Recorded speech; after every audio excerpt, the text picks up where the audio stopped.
Y a todos los que hemos llegado hoy, amén. Sí, ya he dado casi la mitad de la predicación. No, estoy echando broma. Pero después me dijeron que no estamos andando. Entonces ahora sí, es que ahora todo tiene que ir por cámara, porque si no va por cámara, entonces es como si nunca ocurrió, ¿verdad? Pero bueno, Dios le bendiga a todos. ¡Happy Hanukkah! No, ¡Feliz Hanukkah! Yo sé que la mayoría están diciendo, ¿qué? Espérate, ¿estoy en una sinagoga o qué pasó? ¿Verdad? No. Y claro, tanto sinagoga como iglesia, todo eso significa congregación, es lugar de reunión, hermanos. Entonces, como estamos aquí para alabar y adorar a nuestro gran Dios, lo interesante, los que nos han estado viendo por YouTube y los que hemos estado aquí disfrutando del culto, lo interesante es que nosotros comenzamos con una alabanza que se llama Hay gran voz, ¿verdad? Hay gran voz de júbilo y de salvación. Bueno, ok, entonces, pero en ese momento parece que todo el mundo empezó a toser. Entonces yo dije en mi mente, hay gran tos. Entonces, bueno, entre toses y voces, bueno, ya sabemos que estamos en tiempo de invierno, ¿verdad? Que hay frío, que hay virus, que hay de todo. Entonces, estamos compartiendo más que regalos hoy. Entonces, ¿qué les parece si buscamos en nuestras Biblias? Solamente vamos a leer un solo versículo, no durante toda la predicación, pero en este momento vamos a Juan 8, versículo 12. Y no vayan a pensar de que el pastor y Miguel se pusieron de acuerdo, porque no fue así. Parece que el Señor quiere que en realidad busquemos Juan 8, 12 y que en realidad lo tengamos presente. Entonces vamos a ponernos sobre nuestros pies en honor a la lectura de la palabra de Dios, no al que lo lee, por favor. Entonces Juan 8, 12 dice: otra vez Jesús les habló diciendo, yo soy la luz del mundo. El que me sigue no andará en tinieblas, sino que tendrá la luz de la vida. Como es solo un solo versículo, vamos a leerlo de nuevo. Juan 8:12 dice, y vamos a leerlo todos. Otra vez Jesús les habló diciendo, yo soy la luz del mundo. El que me sigue no andará en tinieblas, sino que tendrá la luz de la vida. Muy bien, vamos a orar. Señor, te alabamos, te bendecimos. Te damos muchas gracias por ese solazo que estás dando, a pesar de que, bueno, como dice mi suegra, no tiene pilas, pero lo interesante, Señor, es que nos ayuda a alumbrar el camino. Y gracias por haber traído a mis hermanos, hermanas, amigos, amigas aquí hoy, para que podamos alabar tu nombre y también aprender un poquito más de ti. Gracias, Señor. Que seas tú, Señor, hablando y ablandando nuestros corazones que están duros como la piedra. Y gracias, mi Dios, porque solo tú lo puedes hacer. En tu precioso nombre, Señor Jesús. Amén. Amén. ¿Pueden tomar asiento? Como a mí no me pusieron una silla, entonces no puedo sentarme. Pero ya hemos dicho feliz Hanukkah, ¿verdad? Happy Hanukkah. Y esta noche, bueno, comienza la celebración judía de Hanukkah. Y algunos lo llaman la fiesta de las luces. Y como pueden ver, tenemos aquí en el local, algunos lo han visto en el YouTube en otras ocasiones, pero aquí a mi derecha, ven que hay un candelabro, ¿verdad? ¿Lo pueden ver? Los que están detrás de la columna no lo pueden ver, pero bueno, ahí está. Y tenemos un candelabro, no es de oro, pero tiene 7 brazos. Tengo aquí detrás, ahí esto posiblemente lo vean, pero hay un candelabro de, ¿cuántos brazos? 1, 2, 3, 4, 5, 6, 7, 8, 9, ay. Entonces tenemos uno de 7, uno de 9, ¿qué es esto, verdad? Bueno, el hecho es que en el templo y en el tabernáculo había un candelabro, ¿verdad? Y era de oro. Y esto es hecho de puro, no oro, pero tubo PVC. el que tenemos aquí. Y no solamente ese, pero tiene cablería eléctrica, tiene luces eléctricas y hecha con la fina ingeniería criolla importado de Colombia, ¿verdad? Y claro, para que sepan, los que están aquí por primera vez o han venido varias veces y se preguntan, ¿por qué tienen eso ahí? ¿Verdad? Bueno, no adoramos ni tampoco veneramos este adorno. Lo que sí nos hace recordar es que en el tabernáculo y luego en los dos templos en Jerusalén había un candelabro de oro que alumbraba toda la estructura por dentro, pero también se podía ver la luz por fuera. O sea, era tan impresionante eso que se veía la luz hasta por fuera. Entonces, originalmente la celebración de Hanukkah fue la fiesta de la dedicación del templo. No era conocido como la fiesta de las luces, para que entendamos eso muy bien.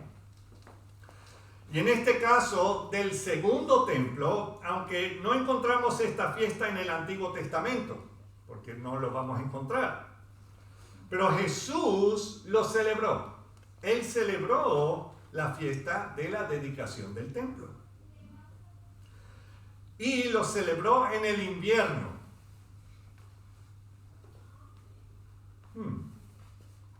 Bueno, ya que lo he dicho, lo celebró en el invierno.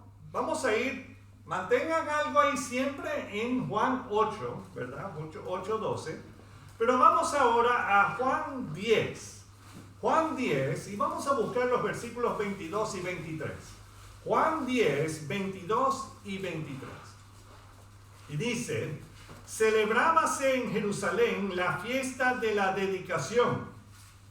Era invierno y Jesús andaba en el templo por el pórtico de Salomón. No dice ahí por ningún lado, celebrábanse en Jerusalén la Navidad. Era invierno y Jesús estaba ahí con una gran torta. No dice eso. Celebrando su cumpleaños. No lo dice. ¿O sí? No, era invierno y estaban celebrando ¿qué? La fiesta de la dedicación del templo.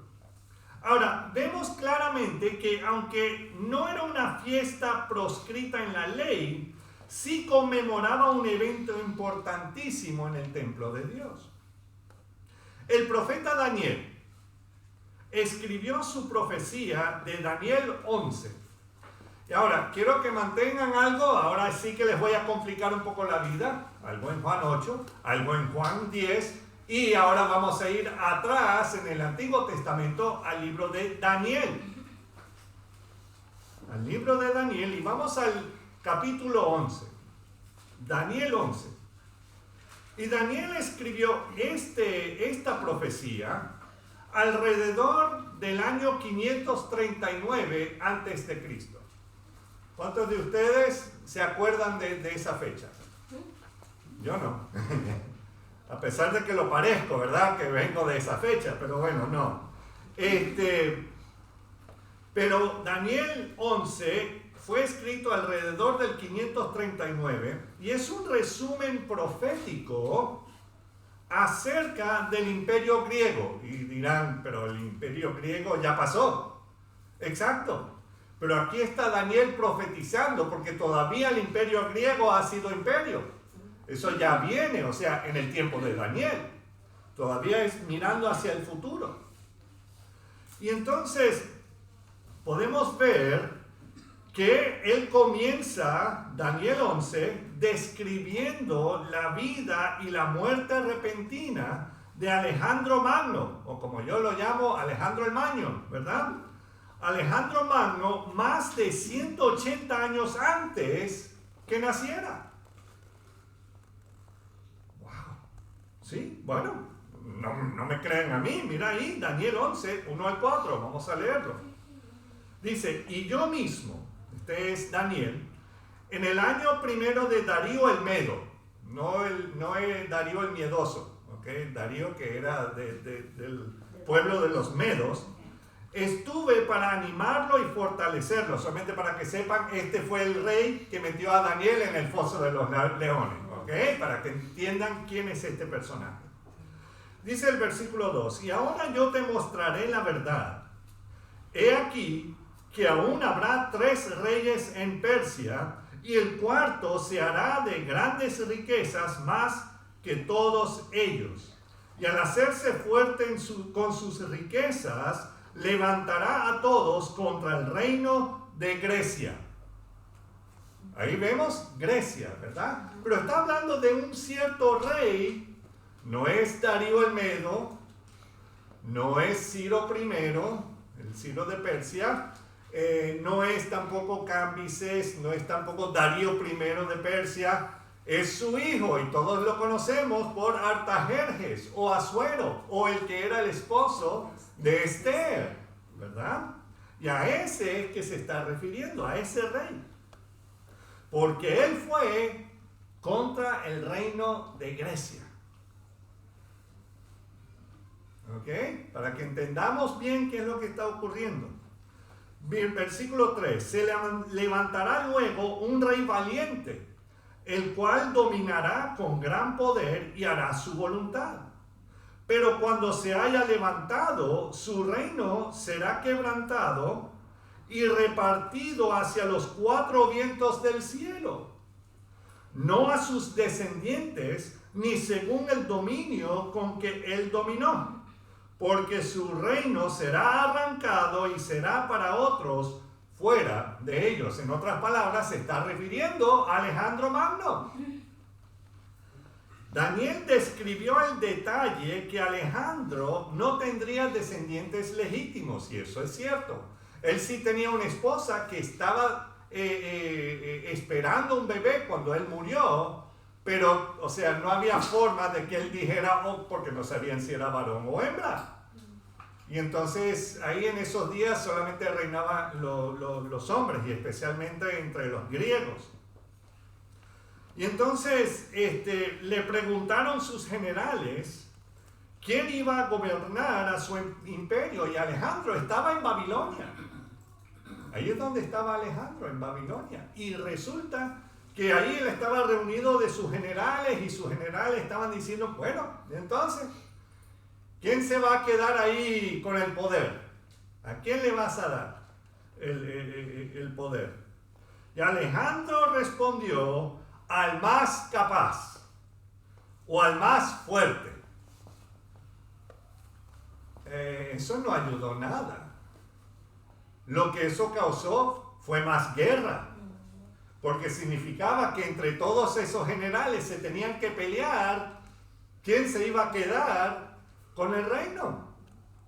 Y bueno, él lo medio repartió entre los 5 generales que estaban ahí, pero en realidad los 2 generales que nos dan más importancia son el general Ptolomeo y el general Seleuco, ¿verdad? Y así como Daniel escribió sus 4 generales más cercanos, porque leímos ahí a los 4 vientos del cielo, y luego los descendientes de ellos se pelearon el imperio griego. Dije 5 porque uno se quedó con Atenas, y eso era todo lo que le tocó. Pero los demás, bueno, obtuvieron más territorio. Y resulta que el profeta Daniel enfocó las profecías en Egipto y Siria, porque el pueblo de Israel está justo entre las 2 naciones. Y ahí empezaron los problemas entre los reyes Ptolomeo de Egipto, que era el reino del sur, cuando uno lee toda la profecía, que no lo vamos a hacer en Daniel 11, y luego el reino del norte, que eran los reyes seleucidas de Siria. Y ambas naciones se turnaban esclavizando al pueblo de Israel. Es como, bueno, hoy me toca a mí, ahora te toca a ti, hoy me toca a mí. O sea, que ahí se lo estamos rifando a cada rato. Y claro, cada reino les imponía sus religiones y también sus ídolos, predominando, por supuesto, los dioses y prácticas griegas. Eso sí, Eso era lo que reinaba en aquel momento. Entonces tenían ahí a Zeus, Afrodita, y bueno, ahí sigue la lista larga. Y leemos en Daniel 11, ahora vamos a ver un poco de uno de los descendientes de estos reyes. Daniel 11, 21 al 32, no lo vamos a leer todo, pero nos describe a uno de estos tales reyes. Y en específico el rey Antíoco IV. Hermanos, no se preocupen, no tienen que aprenderse estos nombres ni nada de eso. No vamos a tener un examen después de la comida. ¿Okay? Que no. Bueno, a menos que quieran jugar eso, en vez del elefante blanco jugamos eso, bueno, está bien. Pero lo interesante es que era Antíoco IV, pero él se dio un nombre, Antíoco Epífanes. Antíoco Epífanes. Oh, qué interesante. Y ese era el rey de los Seleucidas de Siria. Y Epífanes significa Dios manifestado. O sea que este hombre tenía un pobre sentido de su importancia, ¿verdad? Se creía Dios manifestado, aquí estoy. O sea que él llegaba a los lugares y pensaba que, bueno, ahí tenían que rendirle homenaje y qué sé yo. Pero a veces, para que sepan, hermanos, mi esposa me trata como un Dios a veces. No muchas veces, bien poquitas veces, porque la tengo aquí al lado, entonces tal vez, bien poquitas veces, me trata como un Dios, porque me da ofrendas quemadas, ofrendas encendidas. No, pero muy pocas veces. En los casi 25 años de matrimonio, yo creo que ni las cuento ni en una mano. Entonces, para que entiendan, ¿ok? Hay otros hermanos que son más dioses que yo, pero bueno, no vamos a entrar en eso. Ok, bueno. Y ojo, letra D minúscula, no mayúscula, ¿ok? Por si acaso. Pero lo interesante es que Daniel 11, 28, vamos a ir a Daniel 11, 28, y nos describe a este hombre, Antíoco IV, Antíoco Epífanes, como quieras llamarlo, y nos describe su odio hacia Israel. Y dice ahí en el versículo 28, y volverá a su tierra con gran riqueza. Mira, si vuelve a su tierra con gran riqueza, ¿por qué tiene que meterse con otra gente? Pero ojo, ustedes no han estado con personas, espero que no, y espero que ustedes no sean así, o no seamos así. Pero cuando algo bien le sale, ¿tiene tantas ganas de hacerle algo a otra persona? Si no les ha pasado, gloria a Dios. A mí me ha pasado. No es que yo haya sido la persona que ha molestado con otra persona, pero bueno, eso ya es otro asunto para otro día. Pero lo interesante es que volverá a su tierra con gran riqueza y su corazón será contra el pacto santo. Cuando se refiere Daniel al pacto santo, se está refiriendo al pueblo de Israel. Porque Dios hizo pactos no con la iglesia, no con China, no con Colombia o Perú o Ecuador o España, no, él hizo pactos ¿con qué? Con el pueblo de Israel. Por eso es el pacto santo, ¿verdad? Su corazón será contra el pacto santo y hará su voluntad y volverá a su tierra. Lo interesante es que lo que pasa es que él se sentía tan poderoso, porque si él es Dios manifestado, entonces él puede hacer lo que le da la gana. Y entonces la gente que él odiaba más era el pueblo de Israel. Bueno, que le caen los chinches a ellos, ¿verdad?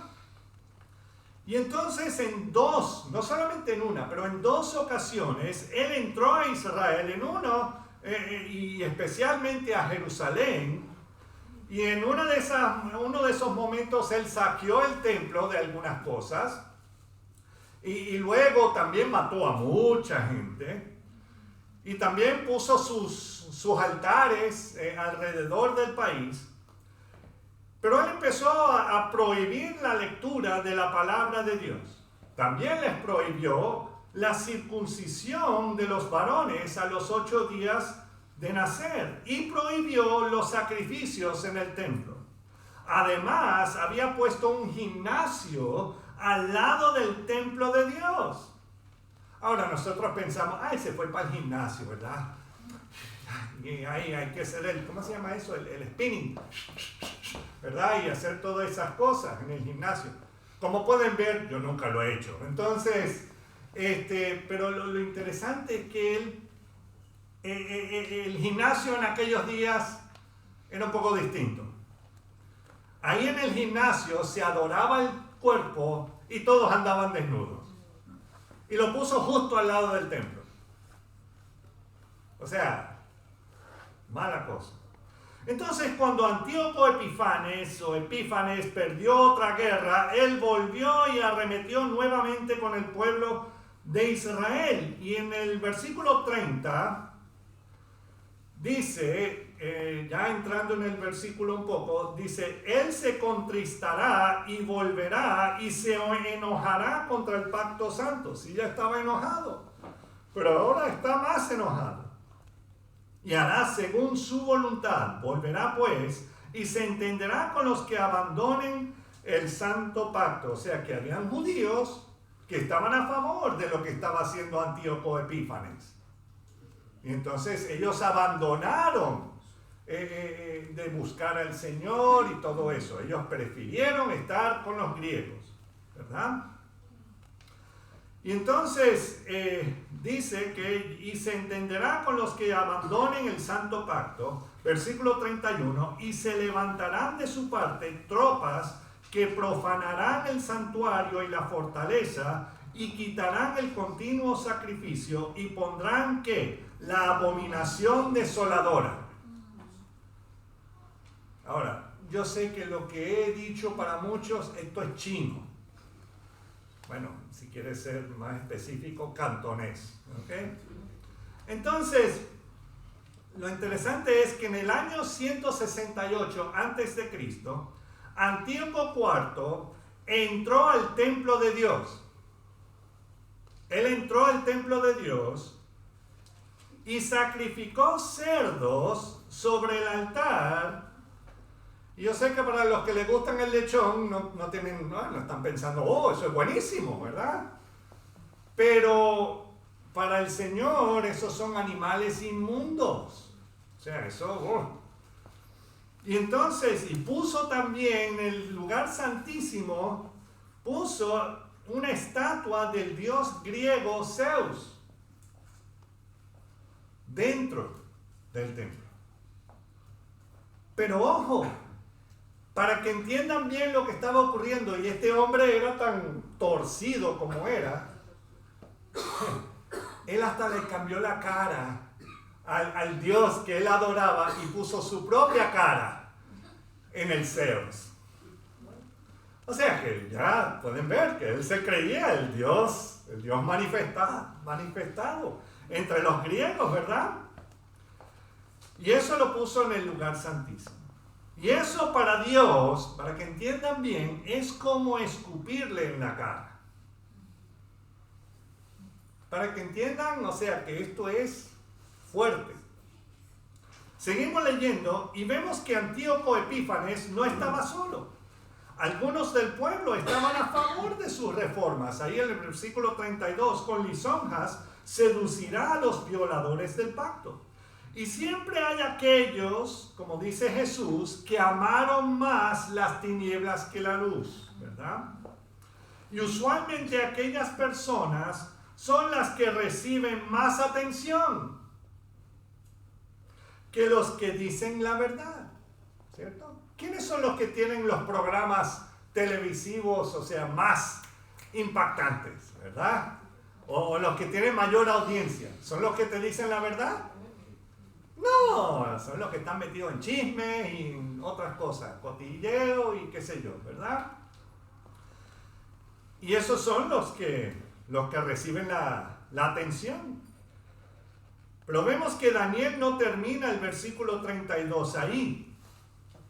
Leemos, Y esto, una frase bien cortita, dice, mas el pueblo que conoce a su Dios se esforzará y actuará.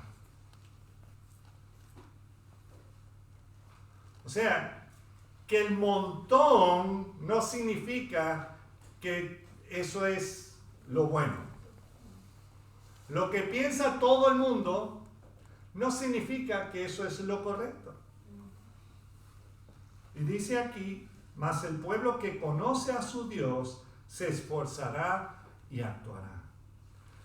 Y lo que ocurre es que una familia de sacerdotes de Jehová Dios vivían en un pueblo llamado Modín. Y el sacerdote Matatías, que no se da todos los días, ¿verdad?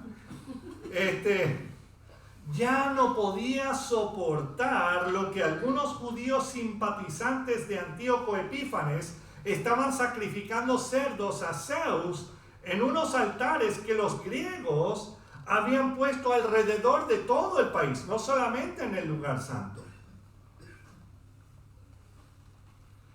Y bueno, Matatías y sus hijos, después se conocieron como los macabeos o los martillos, destruyeron aquel altar a los dioses paganos y comenzaron una revolución que, después de unos años de lucha, lograron quitarse el yugo de los griegos de encima. Pero claro, luego llegaron los romanos, pero por lo menos tuvieron un momento de respiro, ¿verdad? Pero quise darles este pequeño resumen, ahora pueden despertar los que están dormidos, para decirlo es que fueron Matatías y su familia con algunos otros sacerdotes que lograron retomar el templo de Dios y empezaron la tarea de la purificación después de lo que había hecho Antíoco y sus secuaces.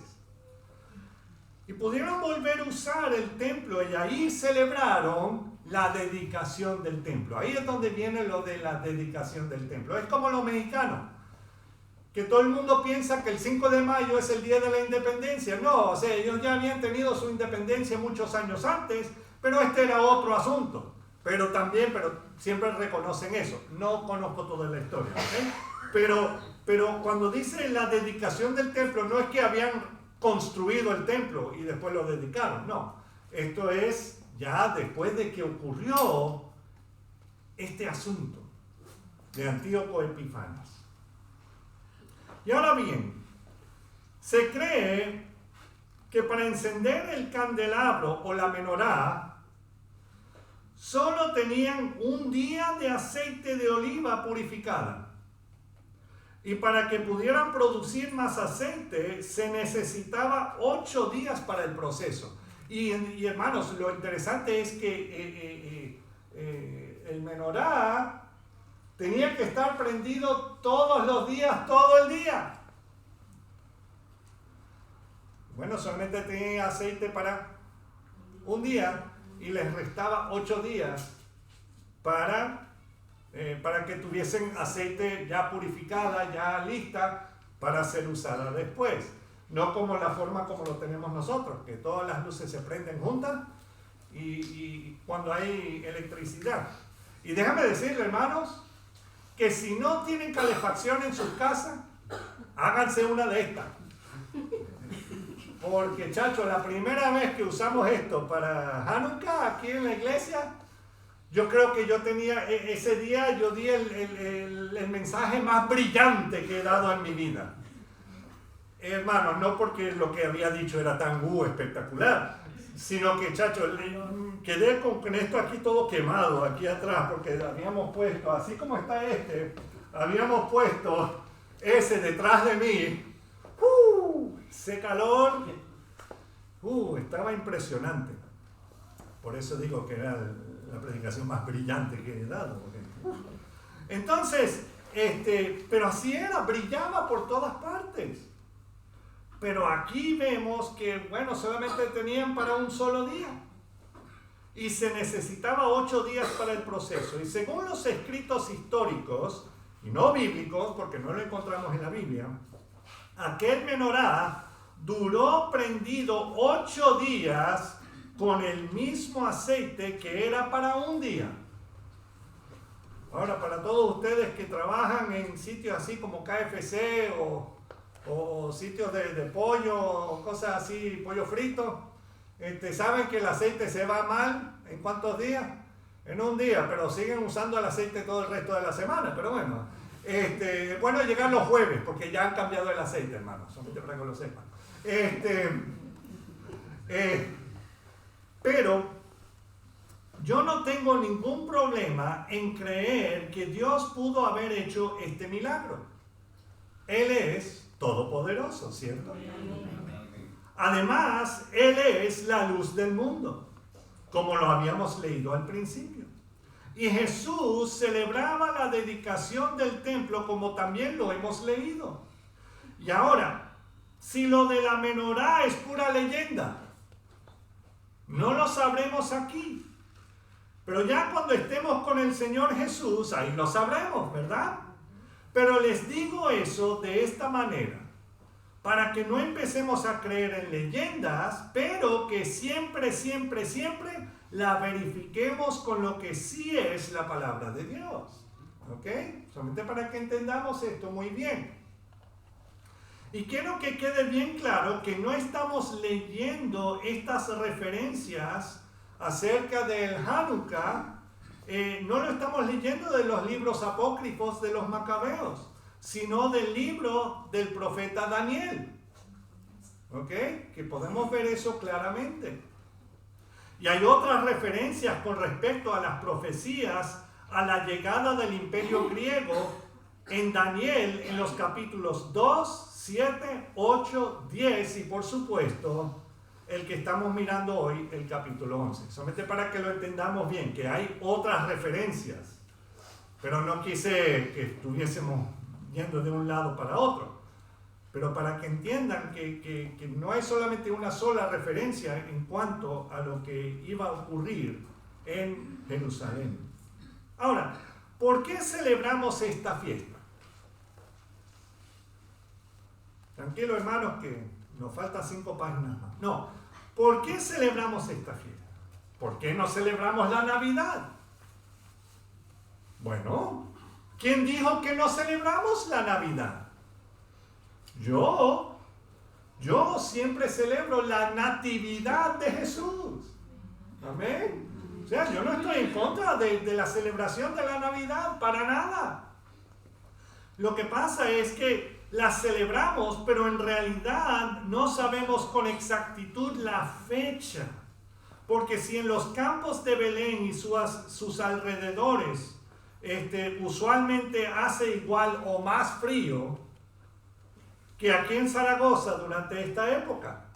Entonces, los pastores de ovejas, ellos sacan a las ovejas durante el invierno para pastar y todo eso. Yo no creo.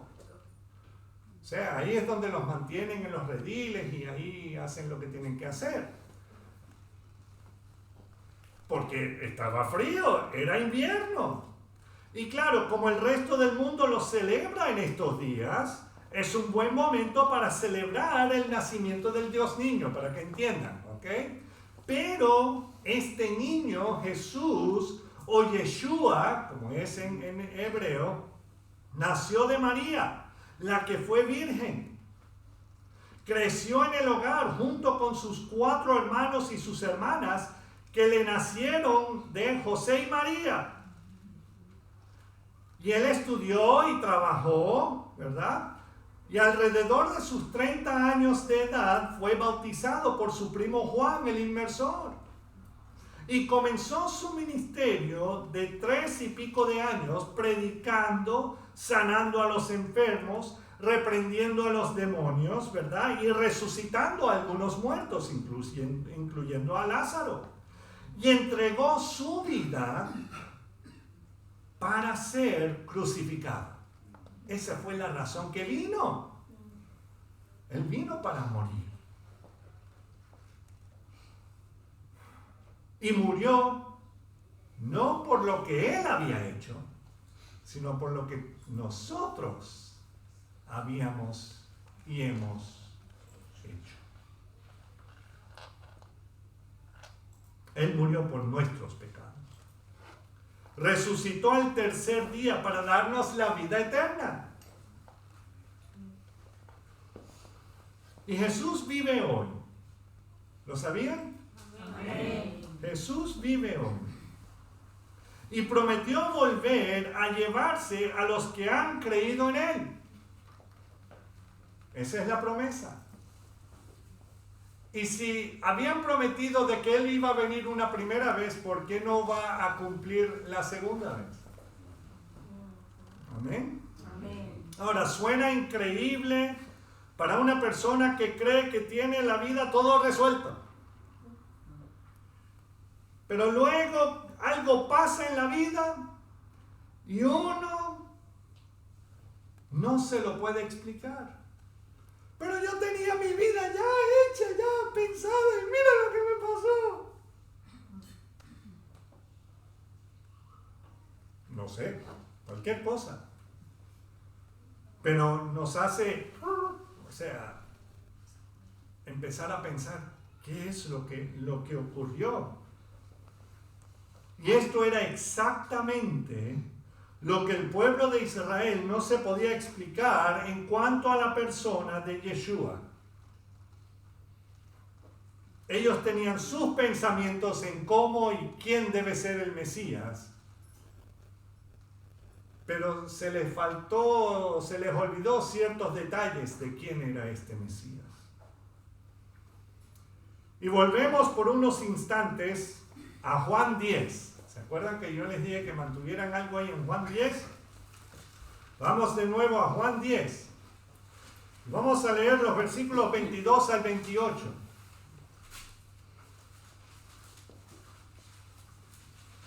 Solamente para refrescarnos la memoria, ¿verdad? Ahí dice, Juan 10, 22, dice, celebrábase en Jerusalén la fiesta de la dedicación, que hoy día la conocemos como Hanukkah, ¿verdad? Y era invierno. Y Jesús andaba en el templo por el pórtico de Salomón. O sea, lo que llaman la puerta de Salomón, ¿verdad? Y le rodearon los judíos y le dijeron, ¿hasta cuándo nos turbarás el alma?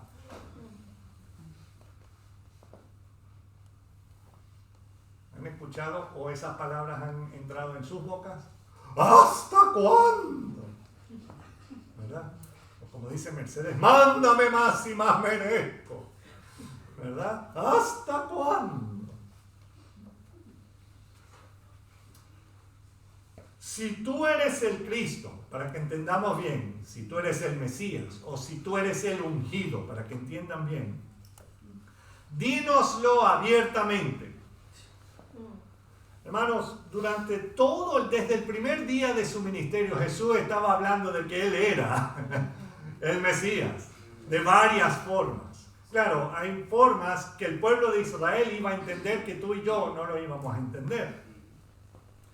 Y entonces, pero lo interesante es, dínoslo abiertamente. Y Jesús les respondió, versículo 25, os lo he dicho y no creéis. O sea, ¿cuántas veces tengo que decirte? Y todavía no me crees. En realidad, ¿ustedes creen que yo nací en Venezuela? ¿Me ven la cara? ¿Nací en Venezuela? ¿Ah? Claro, no les he mostrado ni el pasaporte, ni los papeles, ni nada. Pero si ustedes nunca me han visto, y yo voy caminando y tú, mira, ¿de dónde vienes? De Venezuela. No te creo. ¿Ves? Hasta que empiezo a hablar venezolano, ¿verdad? Ahí mejor no. Entonces, lo interesante es que sí. Pero mis padres, ¿de dónde vienen? Ay, ahora sí. Lo que pasa es que en la ciudad de donde vengo se llama Maracay. Y justo Maracay está en un valle. Y en un cerro hay otro lugar que se llama la Colonia Tovar. Y en la Colonia Tovar hay un montón de personas que vinieron de Alemania. Entonces siempre dicen, tú eres de la colonia Tovar cuando estoy en Venezuela. Yo digo, no, tampoco puedo decir que soy de los llanos, porque no lo soy. Aunque sí puedo decir, pajarillo, pajarillo. Como pueden ver, no puedo bailar joropo. Pero bueno, sí puedo matar cucarachas y eso no es ningún problema. Entonces, pero lo interesante es que Jesús le estaba diciendo, yo soy todo el tiempo. Os lo he dicho y no creéis. Las obras que yo hago en nombre de mi Padre, ellas dan testimonio de mí. Y eso lo podemos ver en varios pasajes del Antiguo Testamento, que dan testimonio de lo que Jesús iba a hacer, que Él iba a hacer milagros, ¿verdad? De que Él iba a resucitar personas de entre los muertos, que Él iba a dar vista a los ciegos, oído a los, iba a decir a los mudos, pero oído a los sordos, ¿verdad? Hablar a los mudos. O sea, un montón de cosas que para uno es imposible, pero para Dios no. Versículo 26, pero vosotros no creéis porque no sois de mis ovejas, como os he dicho. Mis ovejas oyen mi voz y yo las conozco y me siguen. Y el versículo 28, y yo les doy, ¿qué? Vida eterna. Y no que perecerán jamás, ni nadie les arrebatará de mi mano. Por cierto, la palabra Jesús o Yeshua en hebreo significa ¿qué? Salvación. Y en otras palabras, si tú crees en lo que está diciendo Jesús, el Hijo de Dios, y te arrepientas de tus pecados o de tu rebeldía, que eso es lo que es, pecado es rebeldía hacia tu Creador, Él promete salvarte de la muerte segura. Yo no estoy hablando de esta muerte, o sea que es, bueno, estoy hablando de la segunda muerte. Entonces, lo interesante es que uno de los pasajes bíblicos favoritos del creyente lo encontramos en Juan 3. Mantengan algo ahí todavía en Juan 10, pero en Juan 3, versículo 16. Juan 3, versículo 16, es Jesús el que está hablando. Juan 3, 16 dice, porque de tal manera, yo voy a ser el único en decir esto. Claro, o sea, porque dije que era el pasaje favorito del creyente. Porque de tal manera amó Dios al mundo que ha dado a su Hijo unigénito para que todo aquel que en Él cree no se pierda, mas tenga que vida eterna. Amén. O sea que ahí ya no hay una segunda muerte. Si no crees, ya vamos a ver. Y claro, sin ninguna clase de truco, Jesús lo describe tal cual. Esa era la razón que Él vino a la tierra. Ahora bien, si uno decide hacer nada al respecto de Jesús, lo interesante es que Él sigue hablando en los versículos 17 al 21, y vamos a mirarlo. Versículo 17, y esto es Jesús hablando todavía, porque no envió Dios a su Hijo al mundo para condenar al mundo, sino para que el mundo sea salvo por Él. Ahí está, ahí está. ¡Ahí está! ¡La encontré! Ahora dirán, ay, se le está bajando el azúcar al pastor, ya se nos está yendo. Pero aquí es donde algunos piensan que el Dios del Antiguo Testamento era malo y vengativo, ¿verdad?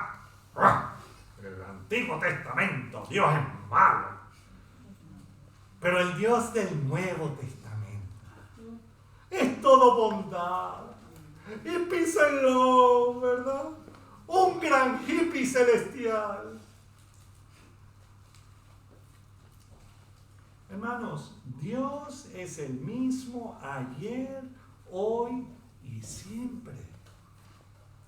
Él nos ha amado desde antes de que nos creó. ¿Ustedes creen que cuando nosotros pecamos le sorprende a Dios? Ay, yo no sabía que Alex podía hacer algo así. Juan Pablo ni se diga. Ay, y Manuel, ay, Manuel. Y Germán.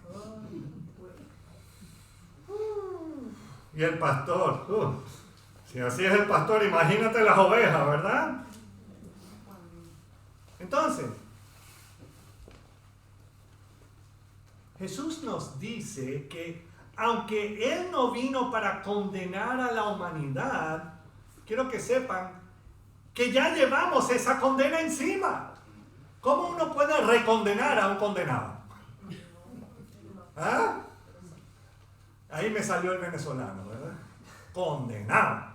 Entonces, lo interesante es que seguimos leyendo que Jesús es la luz, pero llevamos esa condena encima. Y versículo 18, el que en Él cree no es condenado.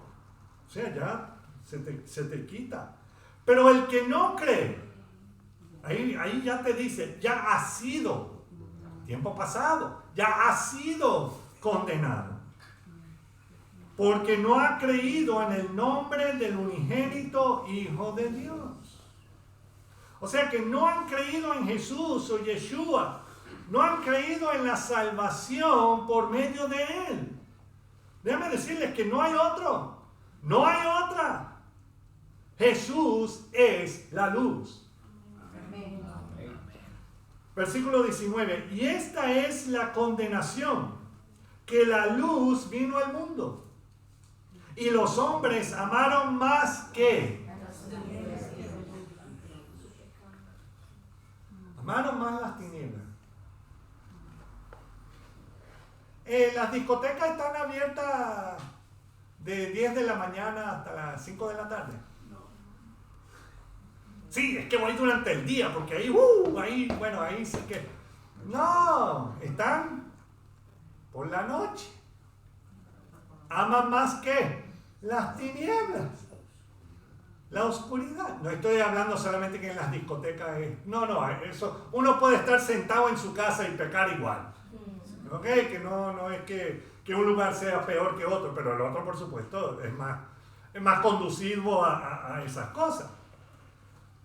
Pero lo interesante es, y los hombres amaron más, y ojo, cuando dice hombre está hablando hombres y mujeres, ¿ok? Ahí ya veo las mujeres, ajá, ve, los hombres, esos hombres, son un mal necesario, ¿verdad? No, o sea, todos, hombres y mujeres, amaron más las tinieblas que la luz porque sus obras eran malas. Porque todo aquel que hace lo malo aborrece la luz y no viene a la luz, para que sus obras no sean reprendidas. Ay, pero yo no he matado a nadie. Posiblemente no. Pero con la lengua, chacho, lo has acribillado.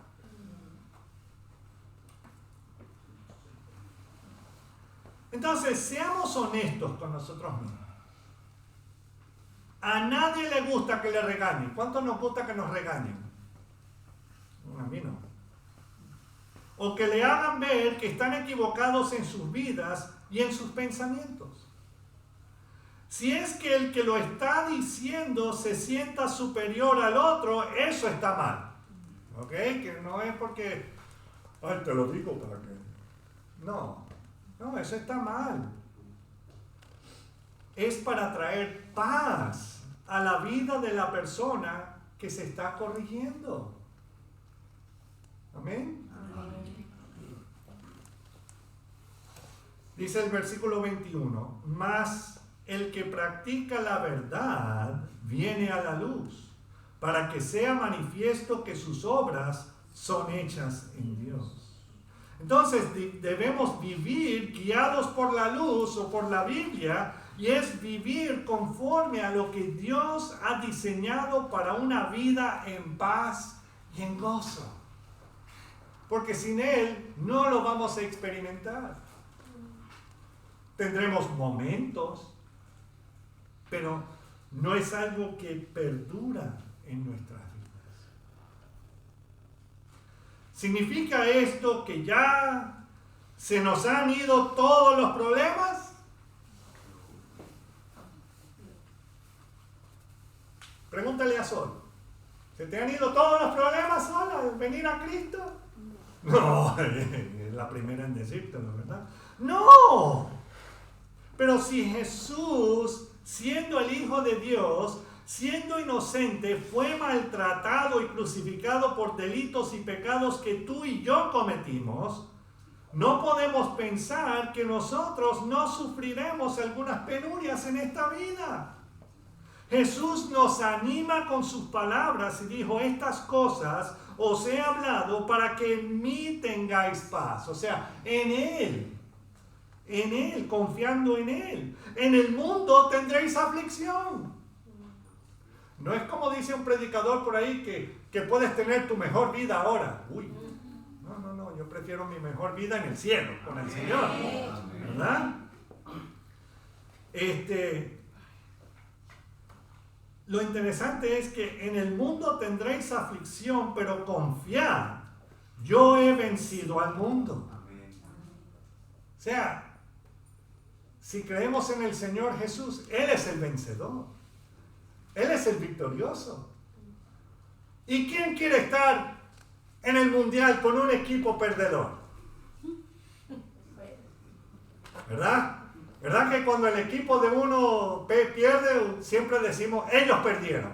Pero cuando ganan, decimos, ¡ganamos! Muchachos, tú estuviste allá comiendo palomitas y qué sé yo, bebiendo refresco. No hiciste nada, pero mirándolos ahí, dando patadas y qué sé yo.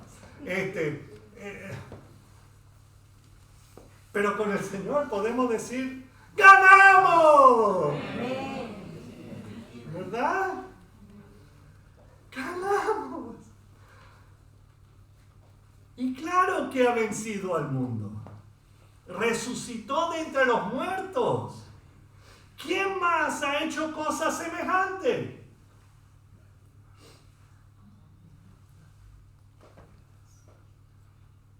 Déjame preguntar ahí los de la sierra.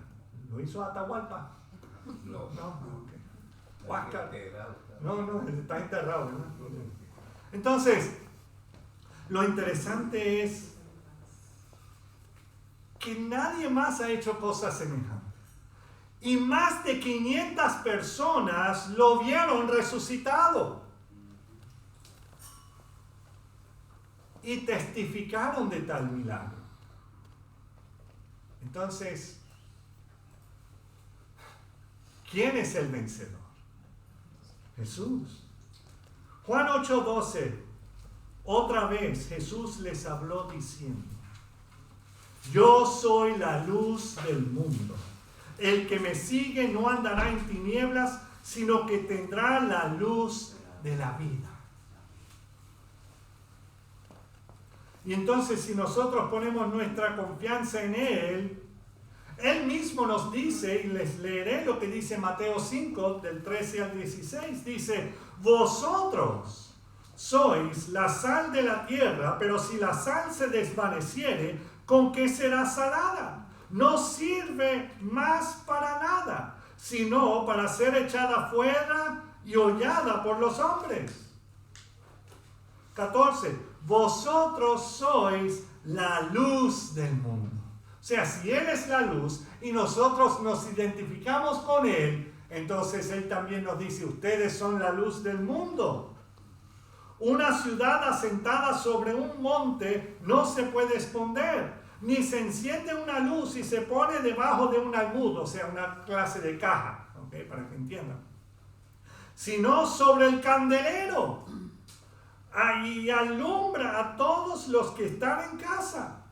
Así alumbre vuestra luz delante de los hombres, para que vean vuestras buenas obras y glorifiquen a vuestro Padre que está en los cielos. Muchas veces nosotros, siendo luz, no tenemos ni que abrir la boca, porque le hacemos así a la gente creer que nosotros somos mejores que ellos, cuando no es así, ¿verdad? Y cuando abrimos la boca, y entonces uno dice que debemos ser sal, y no les gusta lo que estamos diciendo, nos dicen que ¡sal! Porque somos luz. Amén. Claro, esa no es la razón que el Señor dijo que seamos sal de la tierra, para que no estén corriendo a cada rato. No, pero que entendamos bien, y ojo, nuestra vida debe ir conforme a nuestras creencias. No es que vivamos como un diablo cuando no estamos aquí adentro. Porque ahí sí que van a estar confusos todo el mundo. Entonces, Hanukkah, seamos lámparas vivas que estemos alumbrando para el Salvador. Entonces, hermanos, si esto les ha parecido algo fuera de lugar o qué sé yo, pueden hablar conmigo después o me pueden escribir. Pero lo interesante es que esto fue lo que hizo el Señor para cada uno de nosotros. Y ahí mismo lo hemos leído. O lo aceptamos o no hacemos nada. Punto. Ya estamos condenados. ¿Ok? Hoy es el día de salvación. Confiesen sus pecados al Señor, no a mí, no a ninguno. Confiéselo directamente al Señor. Habla con Él, arrepiéntate directamente con Él. Y Él te dará la vida eterna. Yo no lo prometo, lo promete su palabra. ¿Amén? Vamos a orar. Señor, te damos las gracias porque tú eres la luz. Señor, vivimos vidas que no encontramos ni ton ni son. Te necesitamos a ti. Señor, necesitamos que seas tú alumbrando nuestro camino, guiándonos. Danos tu sabiduría, danos tu paz, danos tu gozo, pero la única forma de obtener todo esto es reconociendo que somos pecadores y que tú, Señor, pagaste nuestra condena por amor. Gracias, Señor Jesús. Gracias. Y que hoy, Señor, si hay personas que me han escuchado y han escuchado tu voz, Señor, por medio de tu palabra, Señor, que sigas trabajando en sus corazones y en sus mentes y en sus vidas, y que no dejen pasar esta oportunidad. Gracias, Señor Jesús. Amén. Amén. Bueno, para nuestros amigos de YouTube, Happy Hanukkah, feliz Hanukkah, Dios les bendiga. Hasta la próxima.